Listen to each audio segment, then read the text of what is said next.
Welcome everyone. Today we have another new episodes and we have two famous guests. I think already everybody know about Mr. Tom Rose from World Talent Economy Forum. We are engaged with 5 million students right now in Asia Pacific, and everybody know about his initiatives, especially on AI and different kind of think tank related activities. Everybody know, and we have another famous speakers, and he's a very famous with his media related activities.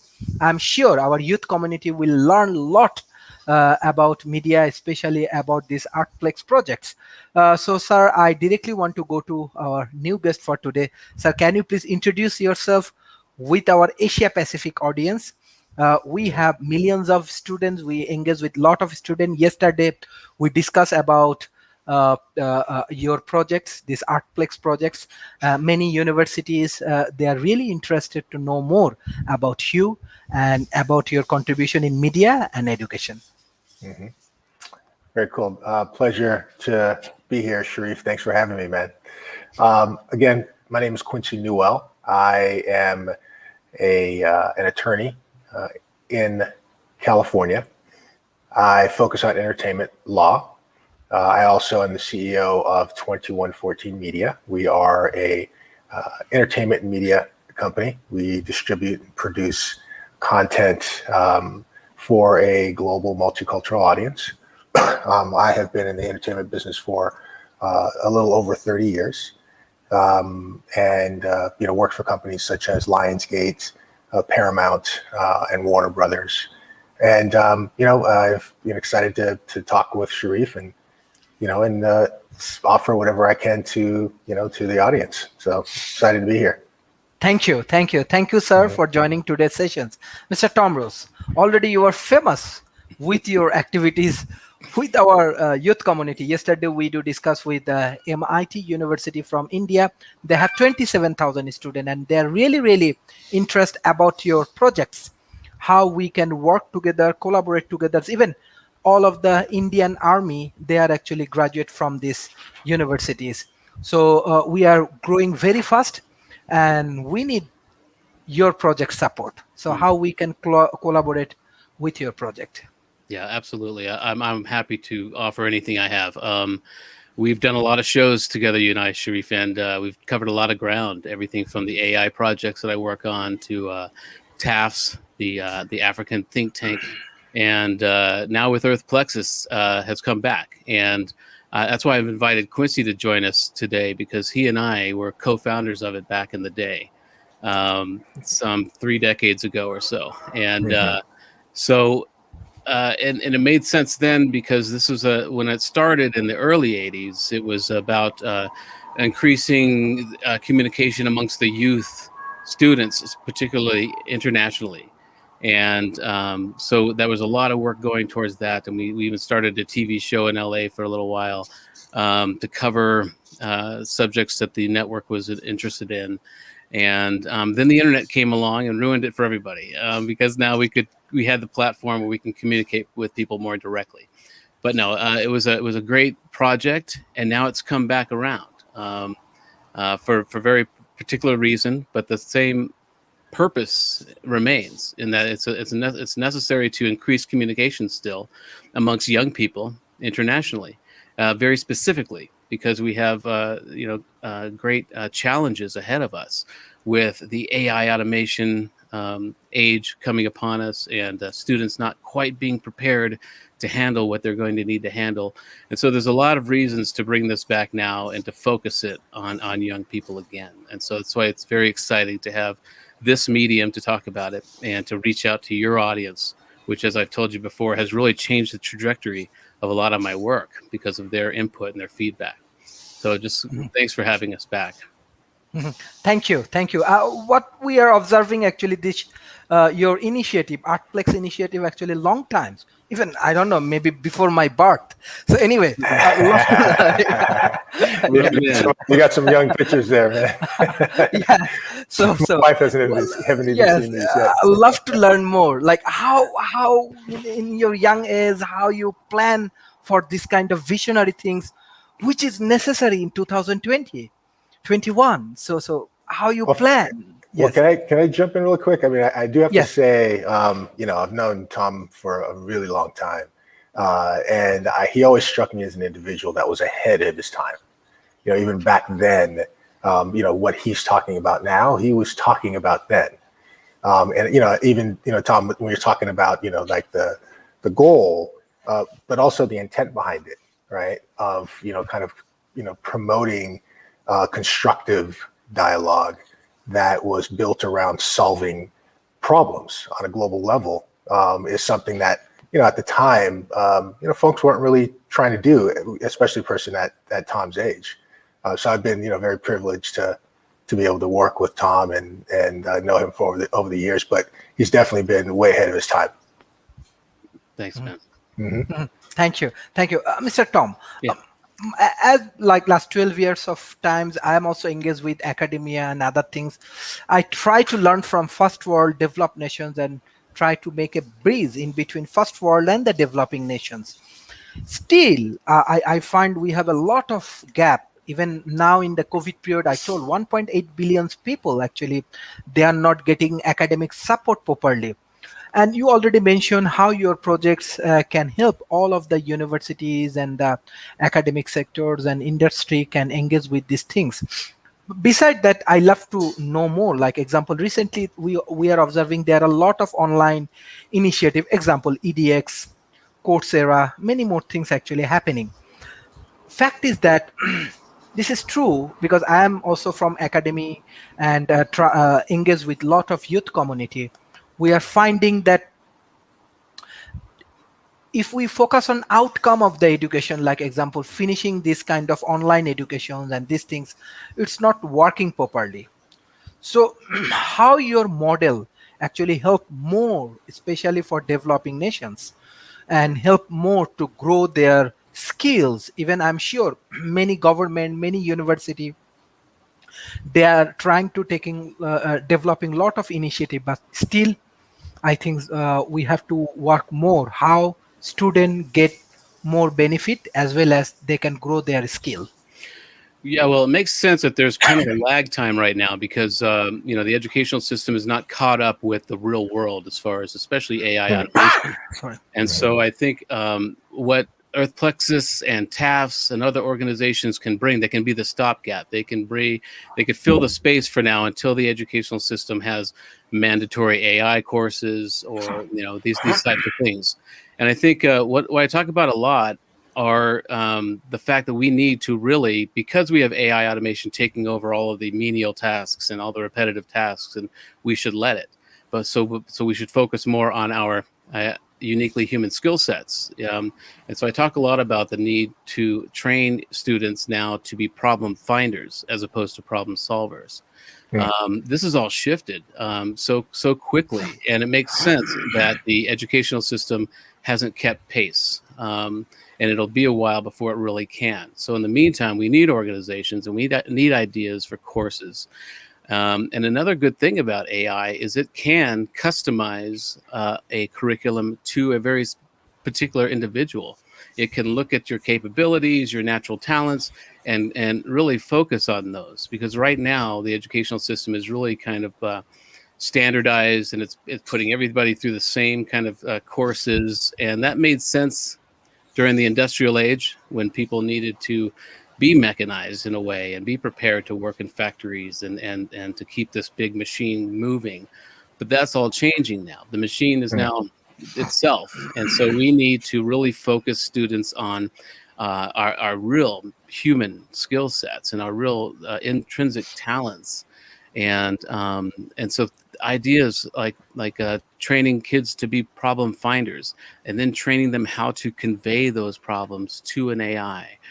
So there's so many things that are going on. And the whole origin of Earthplexus was actually born out of a research project. It was a science fair project I did in high school to train people to be a better problem solving, a better brainstorming technique.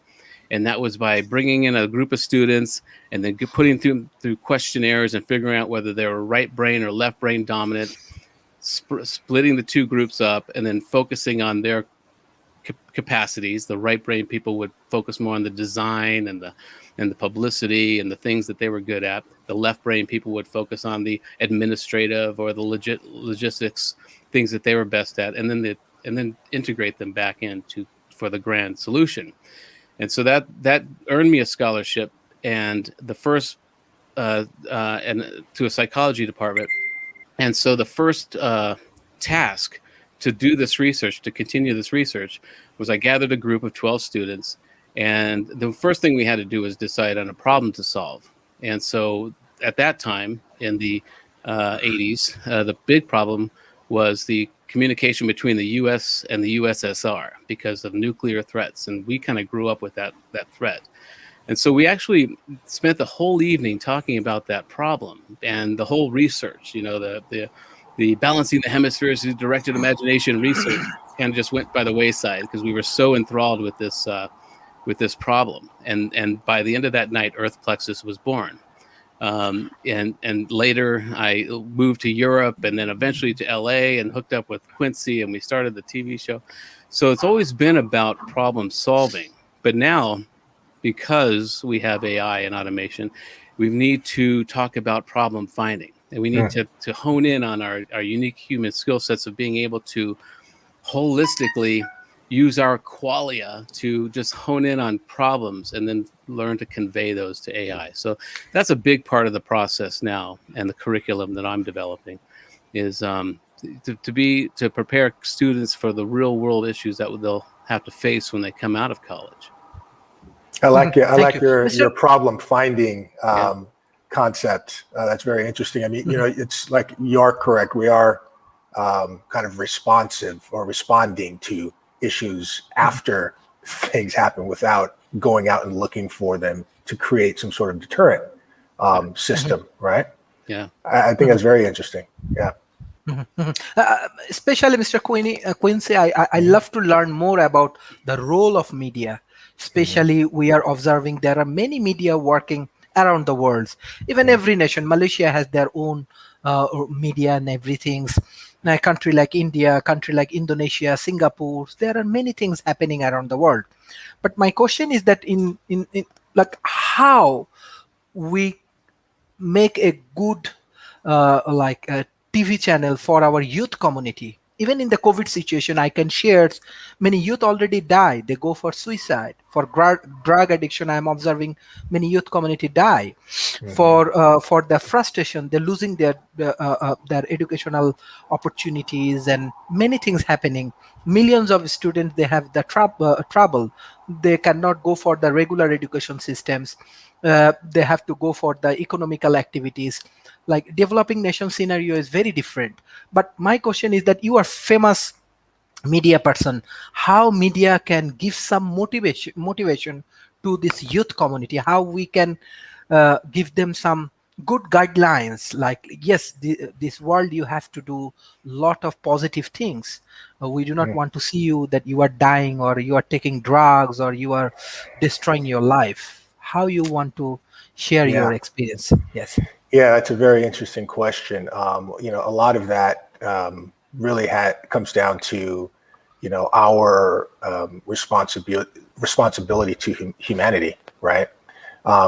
We have this discussion quite often when it comes to, in my space in the United States, the representation of people of color generally, right? What we see and how we hold the mirror up to, communities really, drives how people potentially perceive themselves and also perceive others.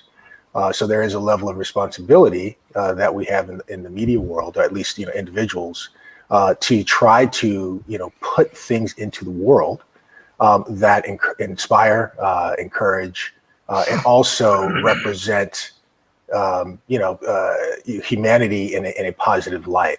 That's why I'm so, I was so enamored with the idea that, Thomas had with Earth Plexus, is because it allowed us to have communication with the youth that will ultimately be sitting in seats that I currently sit in today, right? And we have a different view of how the world should operate and how we should communicate and interact with each other.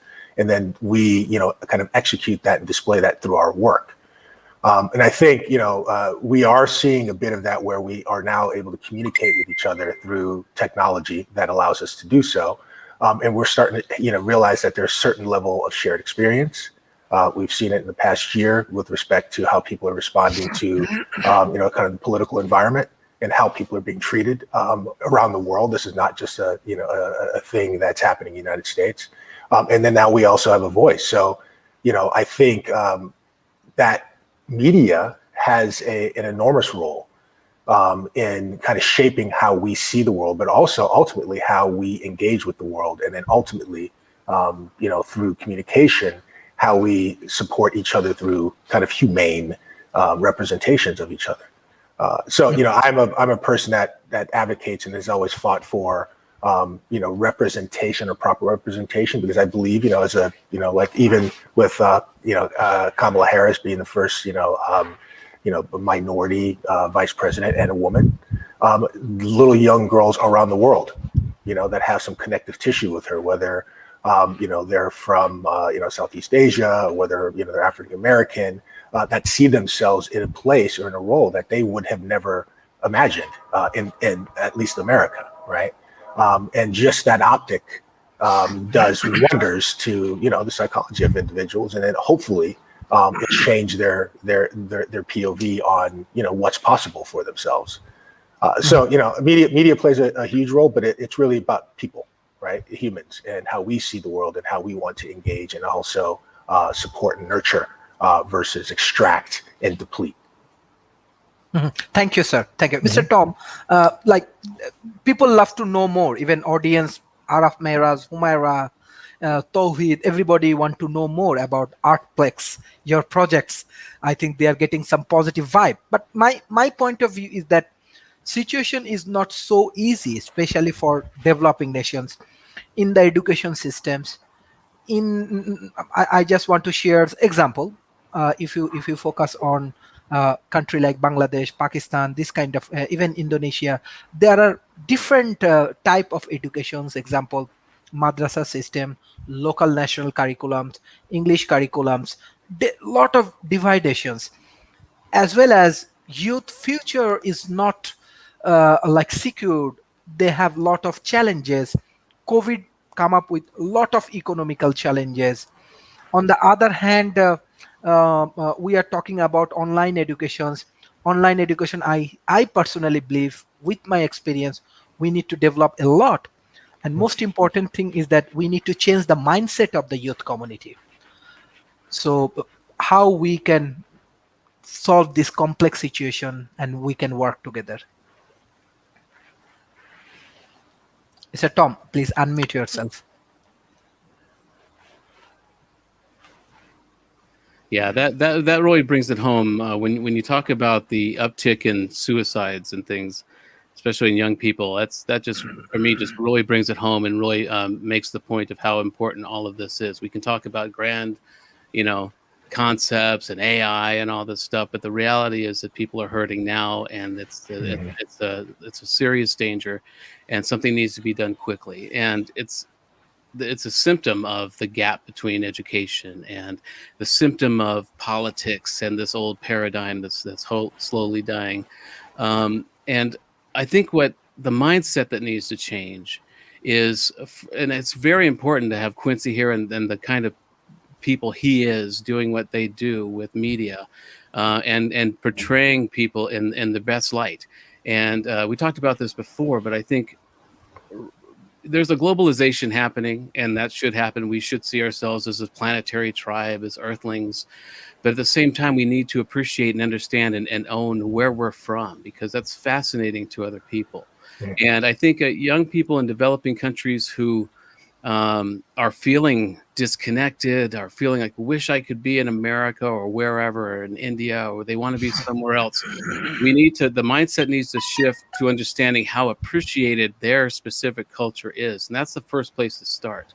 If you can shine a light on people in certain areas of intent and attention and understanding how many people around the world are really appreciating your specific culture and where you're from and your life experience and the quality of your life, it's fascinating. And while we do need globalization, we need to see ourselves as Earthlings in general. We also need to really preserve and appreciate our differences.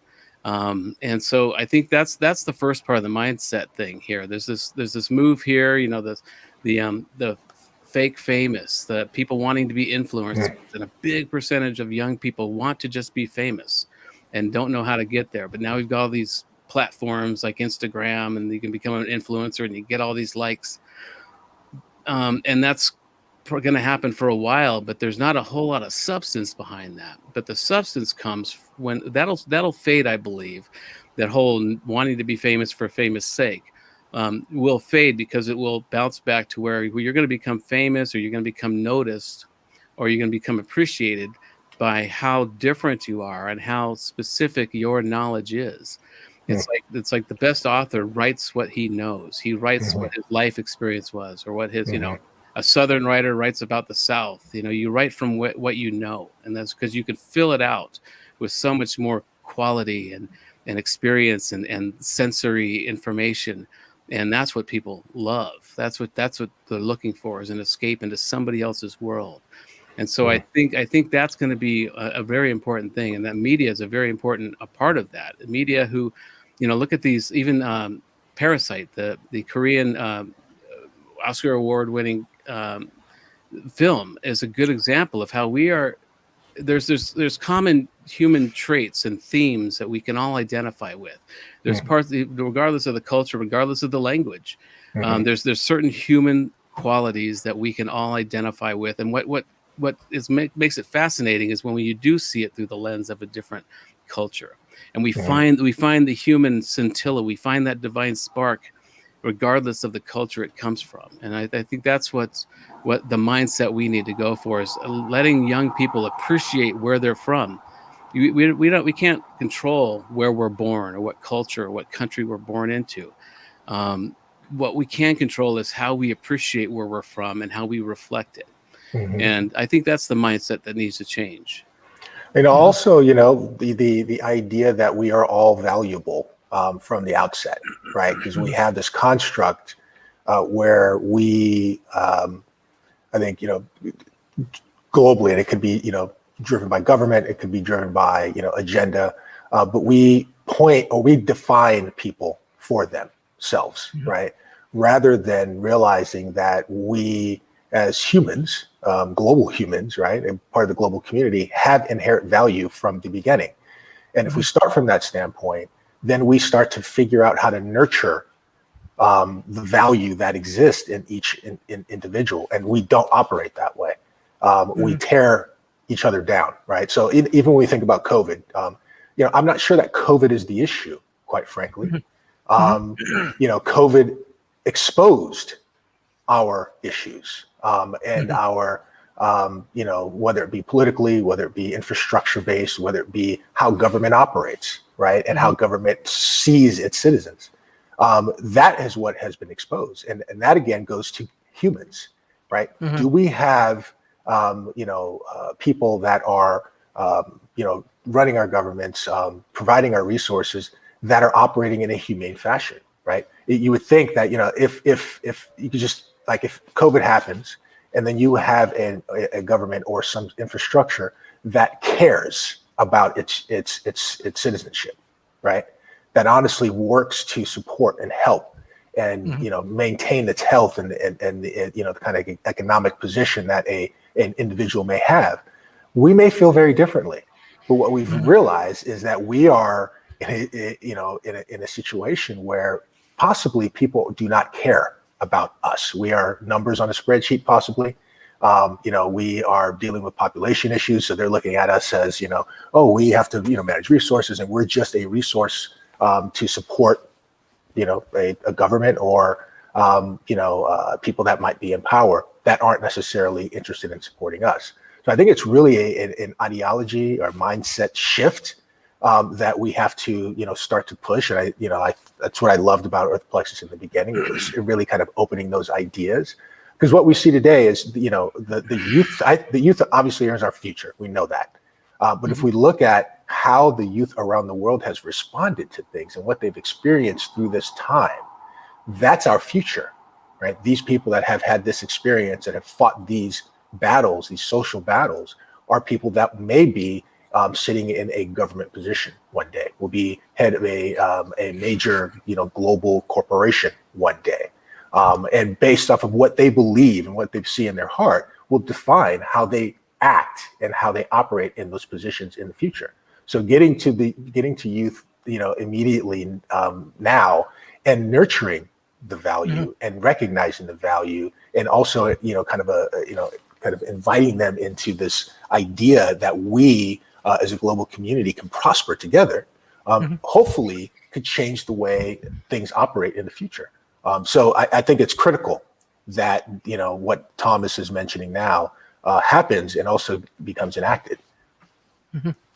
Another important point I just want to add for, as you are in research stage, you are working with different developing nations, like brain drain is another issues. Like many talented people from the developing nations, they're moving to the developed nations, and they develop and they try to contribute for the developed nations. They're not thinking about, and this way actually many of the talented people, they're shifting their career from developing nations to developed nations. But my question is that how the developing nations can develop better ecosystem in terms of education as well as future careers and other things. I think this is also important even for the policy level, the political organizations, as well as the government, corporation. They have to think it seriously, how they can solve the brain drain issues.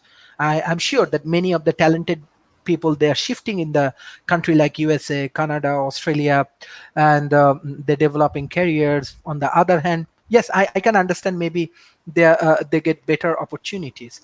But this kind of projects, when we initiate from developed nations, like famous people like you, those who are taking this kind of initiative, you think that how a developing nations can solve this critical problem, and especially they can develop more industry, develop better education systems, and they make a sustainable ecosystem for their economy and for their people.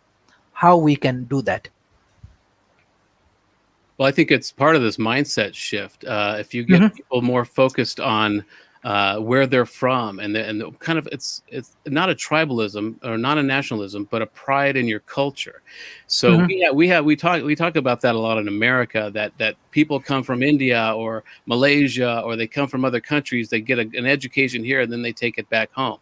So it depends on your perspective. A lot of people complain that or they're coming here for great education, and then they go take it back to their countries.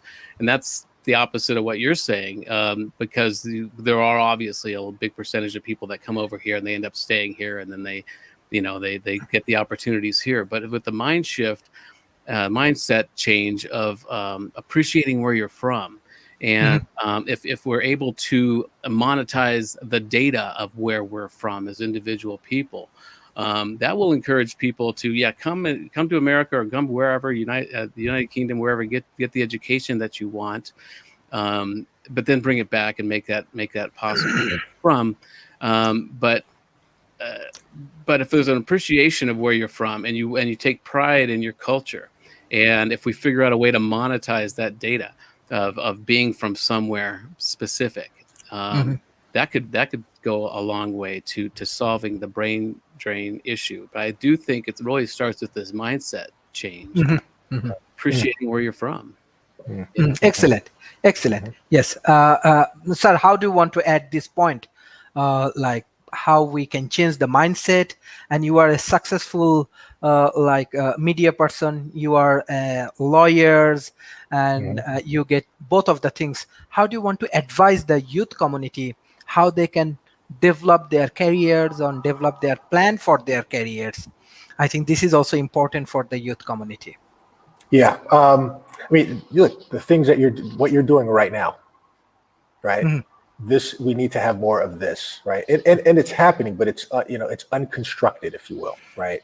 On social platforms, we're able to communicate across the globe, right? It's the walls have been broken down, but it is not constructed in any way, right? It is you have the worst of, communication and interaction happening, and then you have the best, right? Because we've seen through social media how communication and engagement with other people around the world can shift, global economies, right? We've seen, unrest and or uprisings in, multiple countries because of the ability to communicate and be transparent with, what's happening in your area.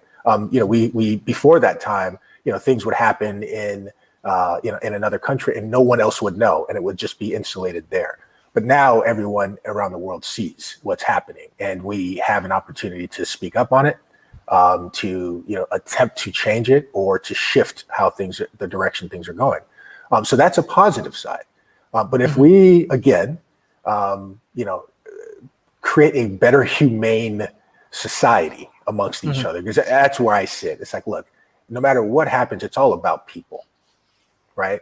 What we do with the tools, what we do with the legislation, what we do with our positions and our companies, the decisions we make with respect to, is it profits over people or is it people over profits? Those are all human-based decision making, right?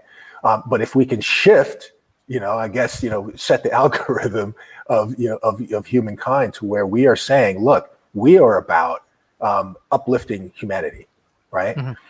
That shifts everything. So, but it's a gargantuan task, because you're talking about changing people's minds, right? And that's difficult to do.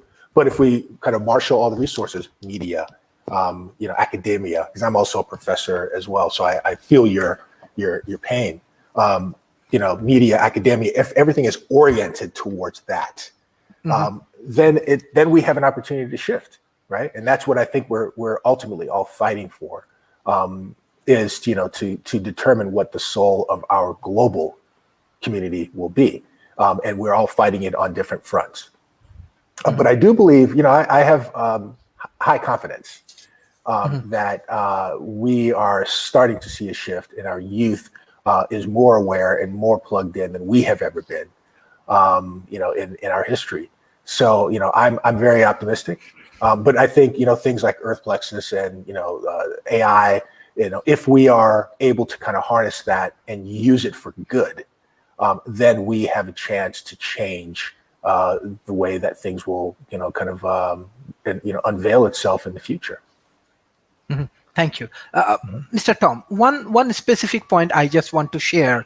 Like, I have a chance and I have experience to, I know that you are also visit around the world, like try to learn, example, like the Oxford University or Cambridge University. Beside that, I go to the remote area, like village, like Malaysia, say Kampung, the remote area, many youth communities, and the people I get chance to engage with them, try to understand their need and other point. But one thing I find that talent is everywhere. Many remote area, there are many talent. That's why actually I put our organization name World Talent Economy Forum. I want to engage with more talent people. But fact is that, like, the remote areas talent peoples, they love to engage with Mr. Quincy, Mr. Toms, and that's why we are developing this kind of platform. But how we can engage with more talented people like this in the remote area? Example, in Himalayas, I have students, maybe they do not have proper internet connections, but they have huge potentiality to solve a big problem. So how we can nurture this kind of remote areas talented people? Maybe government not taking proper cares, or organization, but I find that they have a huge potentiality. But how we can nurture this? Yes. Absolutely, and that's really I think there's trend lines that are converging. We're seeing with Starlink, with Elon Musk's Starlink, that broadband access will become more and more available throughout the globe. So there are positive trends toward that. But even without that, there is a major interest. And so that's what Earthplexus is. That's what TAFS is. It's a platform to seek out bright young minds with bright extinction level, solving ideas, because we need these young people. We need their digital native minds to help us solve these problems. And so this is all about giving them a platform. And so even if they don't have a connection, there should be scouts, there should be groups of people that go to these places and collect ideas, or work with partnerships with corporations to give them cell phones or something, just some way to access and to communicate. That's going to be key, is we always need to have communication lines and logistics. If not, you send out scouts, you have people that come and collect ideas and share them. But the infrastructure of communication is always going to be important, and the more there is, the better. And I think we're seeing trend lines toward that to make it easier. So if you have somebody in the Himalayas with a species saving idea, we want to know what that is, and I think it's unique to keep it focused on young people specifically, because they have they're obviously have the biggest stake in the solution, because they're going to live longer than us, but they also they're the digital natives. They're of this age. They are born with a screen in their hands, and we Gen X types had analog childhoods, and we had to convert to being digital adults.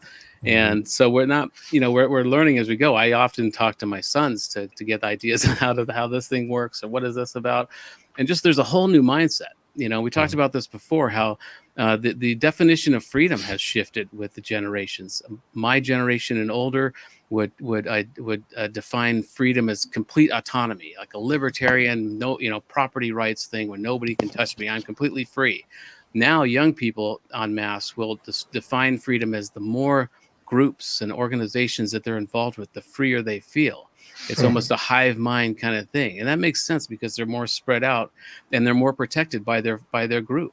And so that's a example of how this mindset is shifting, and we need to be aware of that and not be so arrogant or egocentric or set in our ways not to understand that. There's a lot of research out there about how kids are spending too much time in front of screens, and we need to have them be more disciplined about how much screen time they're getting. But all these studies are done by people my age or older who didn't grow up with that. And when you look at what these kids are doing in their phones, granted there's Candy Crush or a lot of nonsense going on, but most of the time they're communicating with a vast number of their people. It's a whole nother mindset, and we shouldn't overlay our traditions or cultural mores onto those things. We need to, because they are going to be coming up with a much broader solutions. And so that's really what it's all about. And so we do need, that's really why Earth Plexus was rekindled, because TAFS is focused right now on Africa, and we're trying to get it right there. We're starting with South Africa, and we're getting our organization. We're doing very meticulous, determined methods to get this right before we migrate out of Africa. But in the meantime, we've got like your audience, and we got people in Malaysia and India who want the TAFs types of things. So it made sense to bring Earth Plexus back to be the scout, to go out and start making partnerships and organizing to bring these curriculum in. And so yeah, that's a great example. The Himalayas are the people who are remote, who have great ideas, but they don't have either the technology or the access to the platforms. And we need to give them those. Earth Plexus isn't coming in with all the ideas or the solutions. We're just coming in with, we're listening. We're coming in to listen to you. We understand that you have these, so it's always been, and it just makes more sense now. And I know Tom, we may have talked before, but having organizations that kind of support initiatives like this that would allow a kind of a global platform of ideas to be constructed, right? Because I when I look at Earth Plexus, I essentially see, how can we, create, kind of a platform or a kind of technology platform that allows youth around the world to talk about things in a purposeful manner, right? There's an app that I won't promote, but that is a discussion app. But you have random discussions. It's not, no one's really talking about anything that's life changing or world changing. But maybe if there is support in this idea that Earth Plexus can serve as that, and for the purpose of changing the way that things are done or the way that things are viewed, but also the sharing of information from youth that we should be listening to around the world. And also, that can facilitate potentially, if we had the funding, which we are talking about, to have kind of that virtual think tank model where, we can bring certain resources to certain areas around the world to allow access to a platform like this, so that, a person in destination that you were mentioning can be communicating with a person in Bangladesh and sharing ideas and figuring out and trying to solve problems, right? And if we were able to do that, then we're able to change quite a bit through ideas and through, idea sharing. So that's what I believe, when I look at Earth Plexus, that's what I see. And that's what the mission is how do we, get to a place to where, like at that image that we're looking at now, where you see the globe and you see the connectivity, how do we become the facilitator of that for the purposes of change, right? And focusing on the youth alone. And allowing them to tell us what we should be thinking about, what we should be doing, and what these ideas should be, because it has been upside down for quite some time. Mr. Tom, another major factor right now, leadership quality. I believe that in the COVID situations, youth community can take the leadership's things, and they can solve many problems. If they can take this responsibility, I'm very happy. I'm observing many youth community now. They are developing startup. They have their NGO. They are doing a lot of social work. Even in Malaysia, I have my friends. Previously, he was youth minister, Syed Sadiq Abdul Rahman. Youth community actually moving forward. So, what type of like things that you want to advise for the youth community when they try to lead a community or try to lead their nations? How do you want to guide them? How do you want to motivate them? Yes. Yeah, well, leadership qualities that and Quincy hit on it. It's about listening. It's about listening to people and not having some top-down, hierarchy that keeps good ideas at bay. And for young, and that's really it's fascinating right now. It's 30 years later or so, and everything Quincy and I were talking about in our 20s is happening. Where we the whole idea of Earth Plexus was to get the youth talking now, so that when we were our age now, we would have developed a dialogue. We would have built a rapport with one another, and we'd better understand, and we can work together. And it's kind of happened. But that's got to still be the focus. When we were in our 20s, we were wishing that the baby boomers were listening to us, because we saw these issues with the environmental problems and all this stuff, but nobody was listening to us. And so we started this thing to at least talk to each other, so that when we were in this position, we would listen to each other and be able to be in a position to do something about it. But that's got to be perpetual. It's still got to be focused on young people and giving them more and more focus. It's almost like the Shinto kind of Japanese religion, in that the divinity is in the newest thing. It's right at the bloom of things, and the young people are not cynical. They're not, or not a lot of them are not cynical or tainted by the world yet, or weathered, or when you get older, you kind of, all this responsibility hits you and you lose faith in things. And so to find the real solutions, the real positivity, you need to get people at this age. And that's why we focus on Africa, is it's the median age is 19, the biggest population on the planet, and they're all 19, 18 years old. And so they're facing a lot of challenges, and so there's also a lot of opportunity there. But but this is all about just enabling young people, and a big part of that will be teaching them what we know, what everybody knows about leadership. And I think a very important part of that is a leader doesn't need followers. A leader kind of just attracts followers because they step into the moment. And if you got to understand that. That's why a big part of the open source mode project that I do, you need to include everybody. When you come into a company, you include everybody from the receptionist to the CEO. There's a strategic inclusivity, because and then you work on getting them into their expert mindset.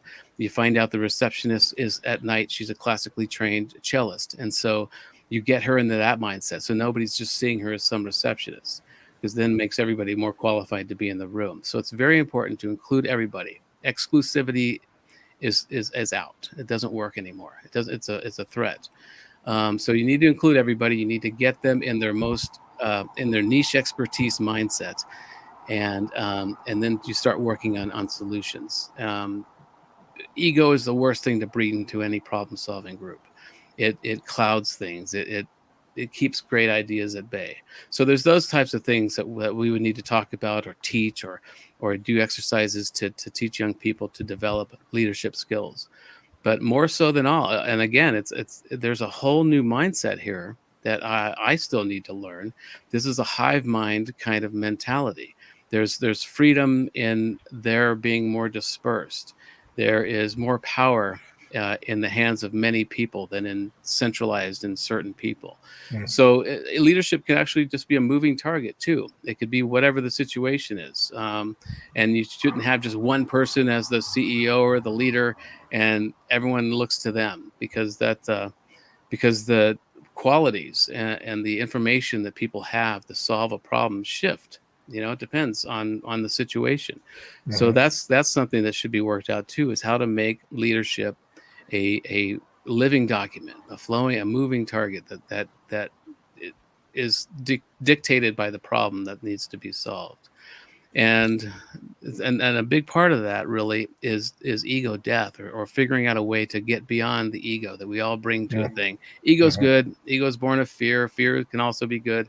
But the real superpower we have as human beings is empathy. And when you get a group of people into a state of authentic empathy, egos leave the room.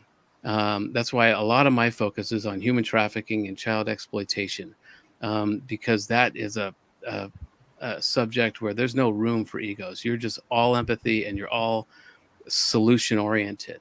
And so when you get a group of people in a real authentic state and you get to know them, you work through the group to become more empathetic with one another and understand their life experiences, that's a very coalesced, powerful group of people. And so there's all these things that are coming that need to be really fashioned into a curriculum to help young people, It's interesting. I have a strange relationship with the word leadership, right? Yes. Because my belief, and this really taps into what Tom is saying about the empathy factor and also harnessing, because a job of a person that might be appointed or at the helm of something is to facilitate, right? To facilitate the power and to nurture and kind of extract, if you will, or support the power that you have in your group, whatever that group is. The leadership concept to me is a centralized power structure, right? Where when you think about leader, you look at the leader, and that leader has to have all the answers, right? Or should have all the knowledge. Whereas that's not the case. The leader is a person that's steering a ship of talented, skilled workers or people or comrades towards a particular goal. That individual, whether it's a he or she, has a job as part of the whole. It's not the whole. So I really look at, when I try to say, when say take leadership, I say, well, no, it's really facilitatorship, right? How can you be the best facilitator? How can you be the best coach, the guide for your skilled assets, your skilled colleagues? And that's really the mindset. And we don't operate under that, right? Even, if we look at what we've just come out of, when we look at the leaders of, quote unquote, leaders of our communities and or our, kind of global powers, it is as if that person, is raised above all, right? Whereas it should be that person is part of the whole, and that individual is part of the whole, and that their job is to harness the power of the whole and help to direct it or coach it and facilitate change and facilitate movement, right? So I've always had a struggle with the idea of leadership, right? Because they always say, "Oh, I'm a leader that I lead from the front," or "Should you lead from behind?" It's like, well, no, I participate in the middle, right? And I play my role, and my role is, it could be just simply the guide, My job is to continue to look forward while everyone's looking down, doing their things, and to look out for obstacles, or to, tell us to shift this way and maybe shift that way, or consider, or pull people up, or, put people forward that can address that problem at hand.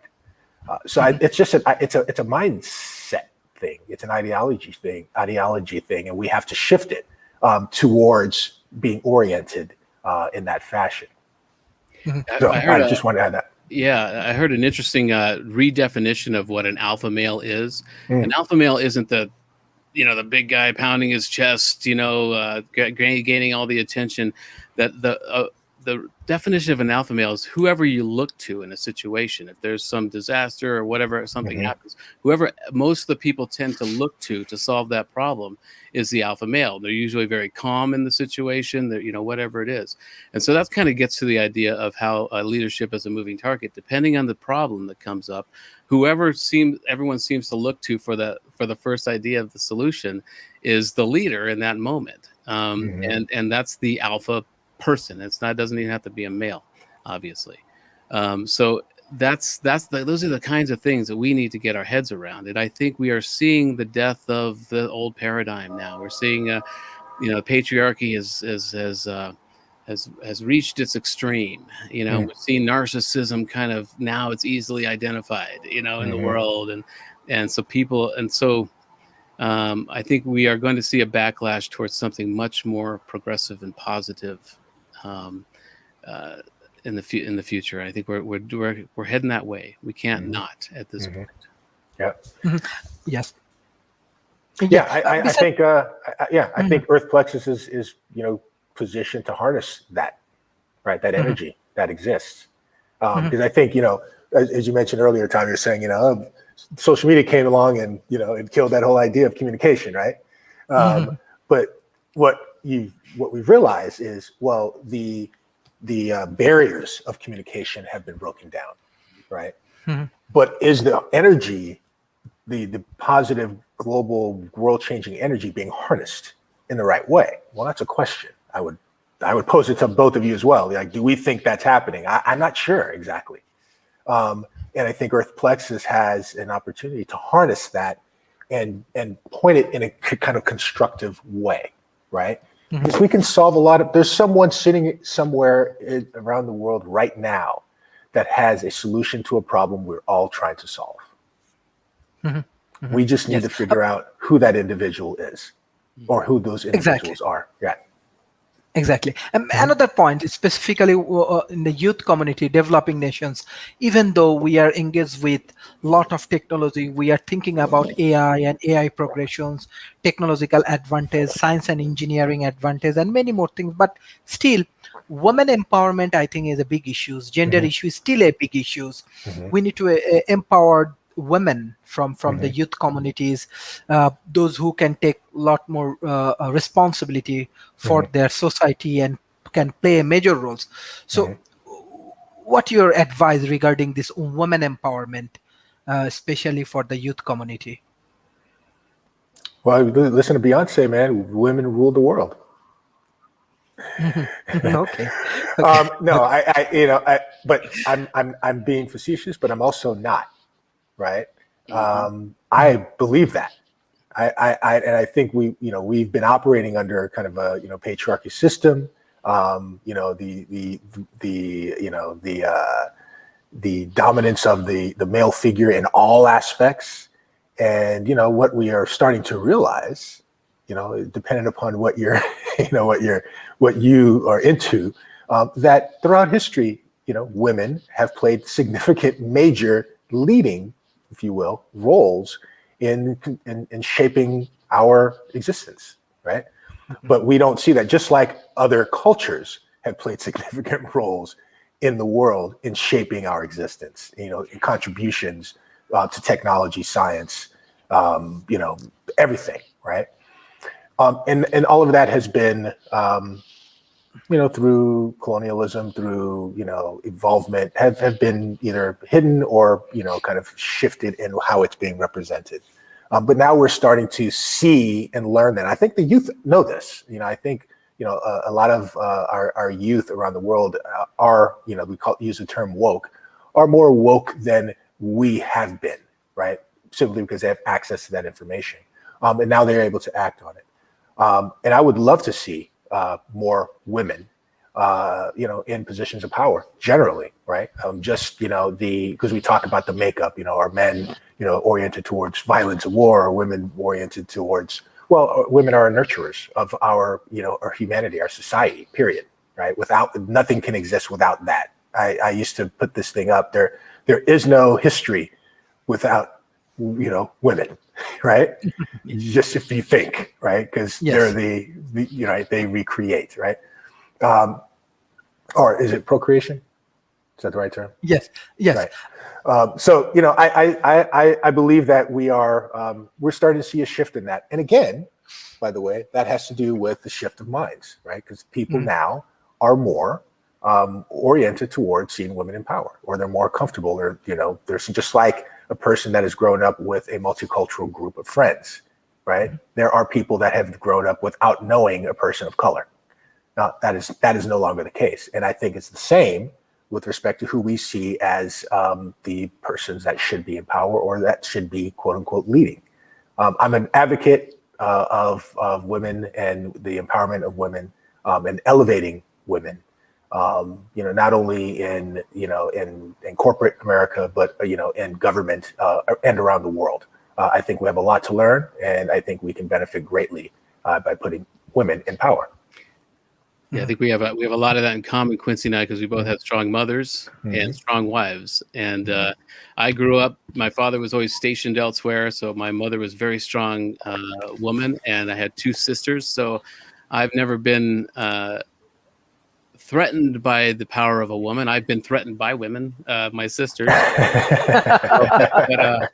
So I've never had an issue with female bosses, any of that stuff, and I think we are seeing that's shifting. And it's good that this is happening. That we do have Kamala Harris and things for people to see themselves in these positions of power, but more so, and it's also not been a progressive thing where there used to be matriarchs, and now we've moved into this thing. But it's really just it's gone through cycles. We've had Cleopatra, we've had strong English queens, and it's not like there's always been this.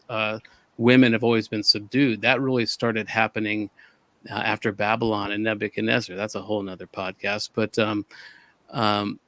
But there's been strong goddesses and female caricatures, and they're all coming back. Now there's kind of a floodgate opening of all these archetypes coming back into existence.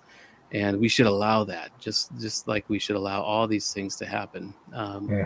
Yeah. Yes. In the beginning of our program, we are sharing some of your 1980s and 1990s pictures and other things with our audience.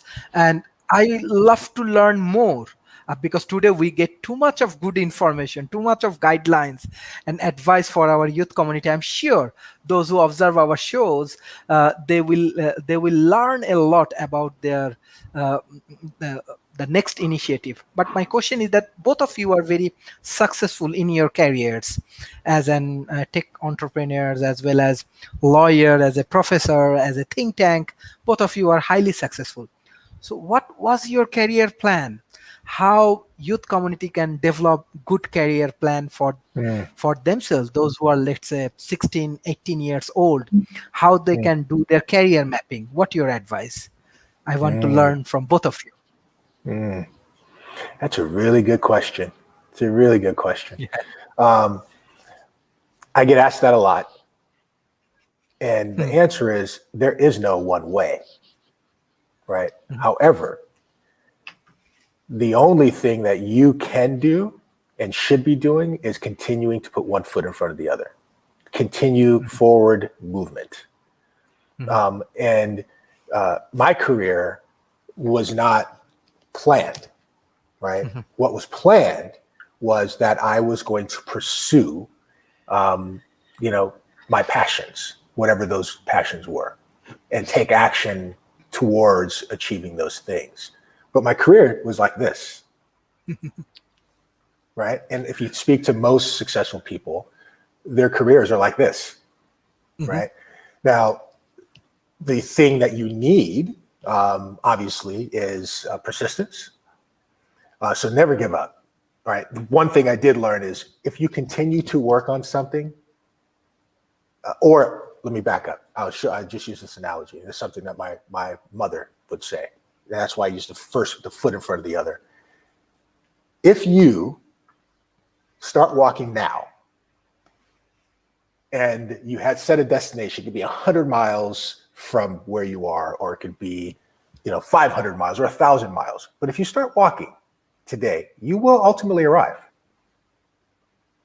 right? You get in the car, you're driving, you're in the plane, you'll get there faster. But if you start walking today, you will arrive at some point in time, right? So continue to walk towards that goal. Because if you continue to do that, if you look at all of the folks that have been successful, the one thing they have in common is that they did not give up. Right? Excellent. That's the one thing that they have in common. So don't give up. Continue to pursue your goals. Don't let anyone ever tell you that you are not valuable or not worthy. Do not ever let anyone tell you what your ideas mean, because they're yours and they're not theirs, right? So continue to believe in yourself and continue to walk, and you will ultimately arrive at where you're going. But be flexible, because again, the road is like this. We teach people that it's like this. It is not. This is how you arrive. So continue moving. Excellent. Excellent. That's my input. Definitely. Mr. Tom.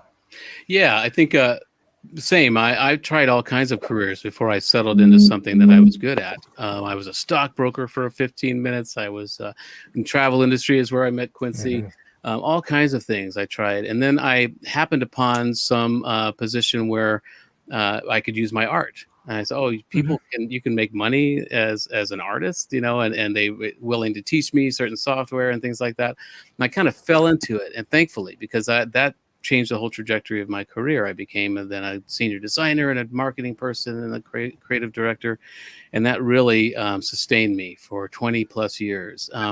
And the one advice that I would give to people is to make that road a little less winding, because you will try different things, and you should be open to trying different things, because you may not know what hits you or where your passion is to ask yourself what I call the bliss question. And that question is, what skill, talent, or area of knowledge do I have that I wish more people recognized?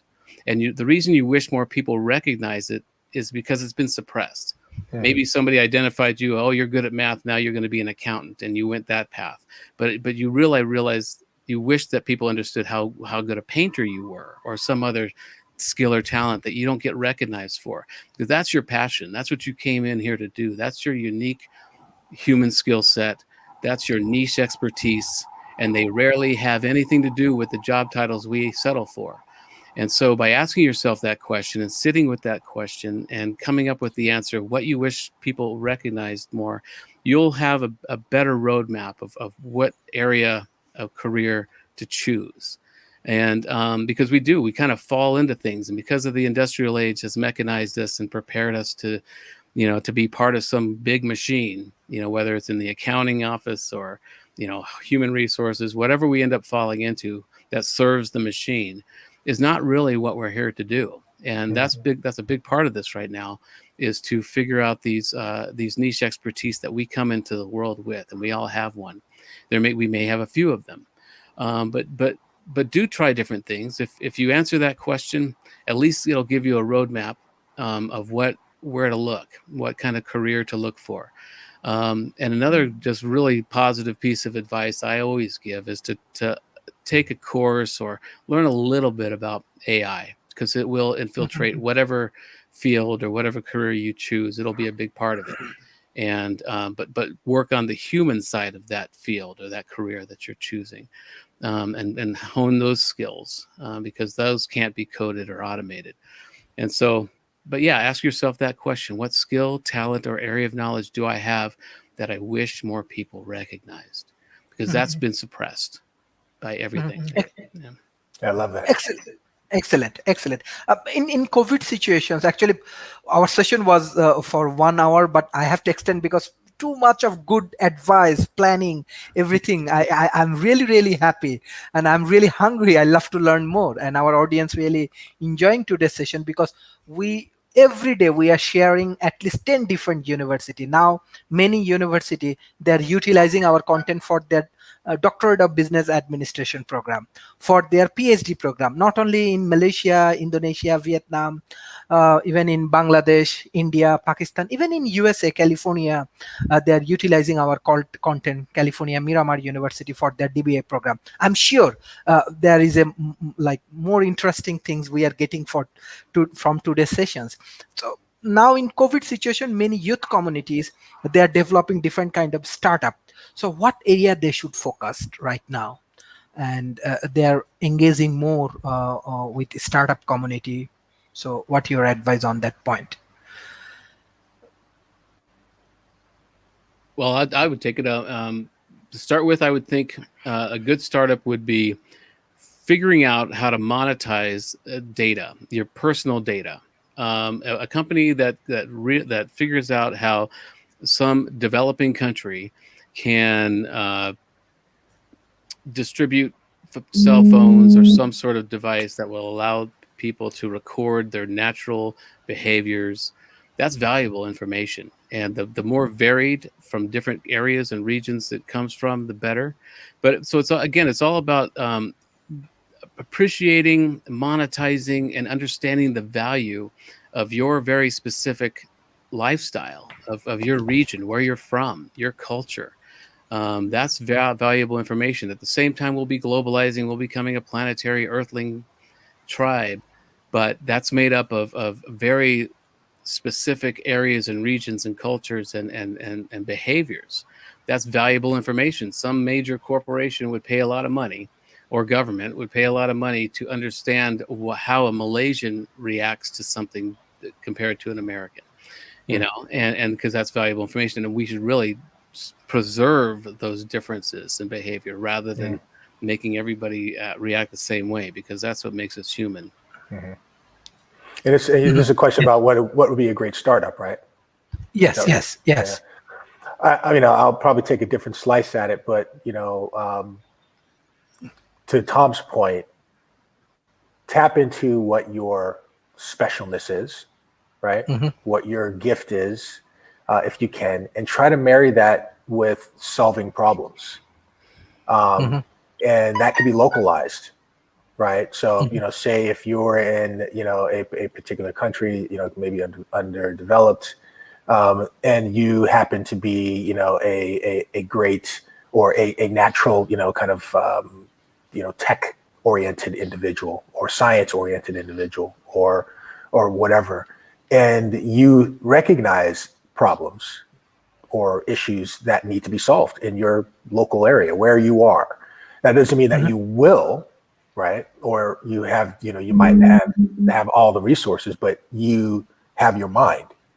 And if you can, you know, think about how you can solve those problems. Like I'm really inspired when I see, you know, an article about, you know, oh, this young person that created this device that can, you know, pick up all of the plastic in the ocean, right? That, you know, NASA couldn't figure out, right? But it was some 13-year-old kid that came up with that idea. And we need more of that, because when I look at those, I said, those people are out there, right? And what if they had a little bit of something, a little bit of support? We can have major problems or solutions to major problems. So I would encourage, you know, the youth to think about that. Like, what skill set do I have that can address, or that can, you know, is oriented toward creating a solution for a problem that is right around me, right? In your community, right? And just do it, you know, and don't be afraid to show it to anyone, right? And put it out in the world. And I think if we have more people doing that, and I think there are. I don't think, you know, we're saying anything new exactly, because I think there are a lot of folks out there really doing good work, and they just need to have lights shown on them. But you know, if everyone was oriented in that direction, you know, we'd have solutions to a lot of global problems that probably, you know, will not get fixed otherwise. So I would encourage the youth to focus on that with startups and entrepreneurs.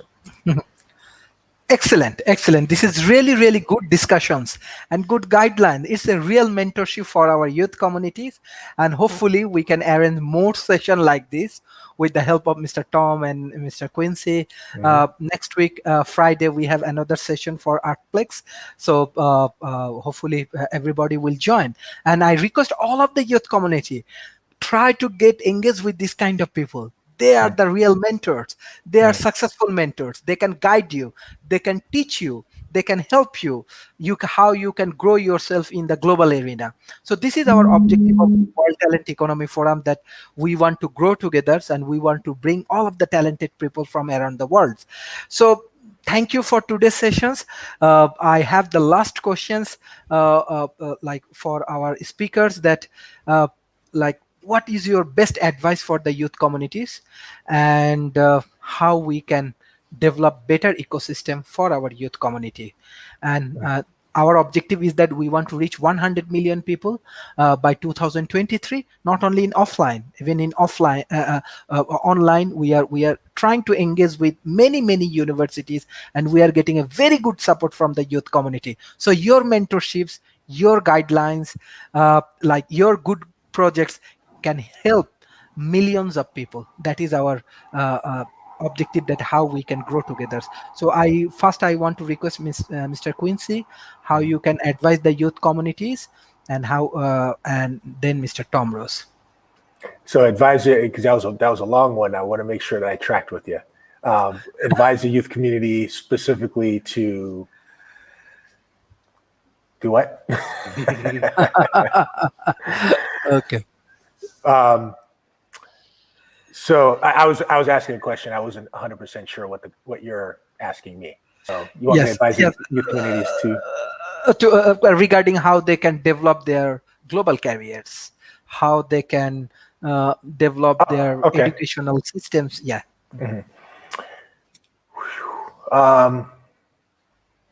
Yeah, that's support Earth Plexus. Get involved. Okay. Right. Okay. I think Excellent. that's one thing to do. Yes. And to seek us out, because we are focused on connecting and creating connective tissue. But the other thing is just on a human, kind of personal level. Don't be afraid to reach out. Don't be afraid to connect. We're as human beings, we love to connect, especially people that are successful, love to talk about themselves and love to share. So don't be afraid to reach out to the person that you would want to reach out or know the most. It could be anyone. Just be brave enough to go ahead and do that. So if you can do that and orient yourself to kind of removing that barrier where, I don't know if I can, make contact with this individual. If you remove that, that transfers to the rest of your life, because now you are fearless with respect to how you pursue things. So that would be the main advice. I say, look, reach out to whoever you think you would love to know more about or learn from, and take that chance. You never know. Excellent. Mr. Tom Rose. Well, yeah, again, I would just leave with that bliss question. Ask yourself that question: what skill, talent, or area of knowledge do I have that I wish more people recognized? And if young people are often motivated by recognition, you want people to see you, and that's a big thing in the social media, is likes and all this stuff. But if you want to get noticed, if you want to be recognized, or you want some measure of fame, do it because of a solution you've come up with. And that's what Earth Plexus and other platforms are doing. They're looking for people who deserve that kind of recognition, because we have some serious problems that we're up against here, and young people have those solutions. And so if you don't be famous for famous sake, be famous because you've come up with some idea and your niche expertise, and appreciate where you're from. Be famous because of where you are, who you are, and where you're from, not because of some other culture or some place you aspire to be. And I think that's really where we're headed. There's going to be a backlash of all this social media likes thing and narcissism and all. It's going to backlash to where we're going to start looking for substance again, and be on that side of things. be noticed for a solution you have, or even the ability to create a platform to invite solutions. Just be part of the solution, you know. Yes, be part of the solution. That's the tagline. Be part of the solution. We we should have shirts that say Yes. that. Yes. One Yes. thing I'd like to add, though, for entrepreneurs, if you're an entrepreneur, Yes. because I'm an entrepreneur, do not wait for someone else to endorse or validate your idea. Entrepreneur careers or entrepreneurism is a very lonely endeavor. You are going to be doing it by yourself.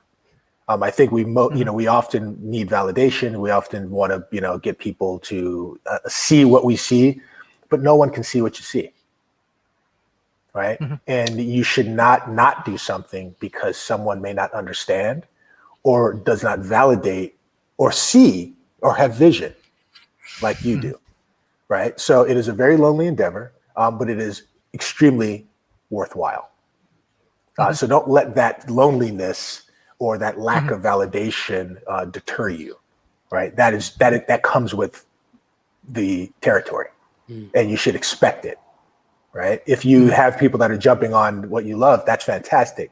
But for the most part, if you talk to most entrepreneurs, it was a very lonely time until they became famous, or until they became successful. Then everyone gravitated towards them. But on the way there, no one was there. So keep fighting. Thank you. This is really excellent sessions. This year, April, we are developing another conference, and it will be with one of the largest university in Malaysia, International Islamic University. We want to invite all of the great speakers, and I'm sure you can engage with the more youth communities, more corporations and academia, and people from 100 different countries, 300 speakers from around the world. They will join in this conference, and we can connect more youth community, and we can connect more developing nations community with this conference. So thank you. It's really great session for our youth community. And thank you, Mr. Tom. You always support World Talent Economy Forums. And Mr. Quincy, your how you advise the youth community, it's really life-changing. And I'm sure our youth community will get more support from you and from your team. And everybody, please join this initiative. It's a really great initiative. Already, some of the big university, they committed that they will join this Artplex initiatives, and they will share their knowledge, their views with this community. Yesterday, even one of the university, they have 27,000 students. They committed, their dean actually committed to us that they will join this Artplex projects. Even Indian Army, they have their own university. They are also joining these projects. So hopefully by this way, we can develop a strong community and we can build up our own future. Thank you for today's session. I feel this is the best session for our youth community, and they will get a lot of guideline from our mentors. Thank you for today's session. Thank you, Thank you, Sharif. Mr. Thank Tom. you, Sharif. Thank you. Take care. All right, bye-bye.